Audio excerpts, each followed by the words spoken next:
இந்தியாவில் இல்ல உலகத்திலேயே தோன்றிய முதல் முருகன் கோவில் எது என்று தெரியுமா? அதுவும் தன் அப்பன் சிவனோட ஒன்றாக காட்சி தரும்.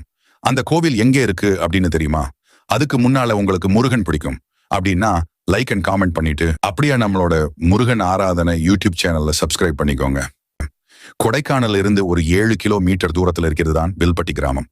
அங்கதான் இந்த ட்ரீ வெற்றி வேலப்பர் முருகன் கோவில் இருக்கு. இது 4000 வருஷம் பழமை வாய்ந்த கோவில்.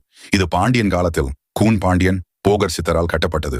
அதற்கான அடையாளமாக அங்கு மீன் சின்னம் பதிக்கப்பட்டிருக்கு. அது மட்டுமில்லாமல் இந்த கோவிலை சுற்றிவிட கற்கள் பதிக்கப்பட்டிருக்கு. உங்களுக்கு தீராத தோஷம் இருந்தால் இந்த கோவிலை சுற்றி வந்தாலே போதும், உங்கள் தோஷம் எல்லாம் விலகிரும் என்று சொல்றாங்க. இங்க மட்டும்தான் நாகத்தை வாயில் வைத்திருக்கும் மயில் முருகருக்கு விளையாட்டு காட்டும் விதமாக வைத்திருக்கிறார்கள்.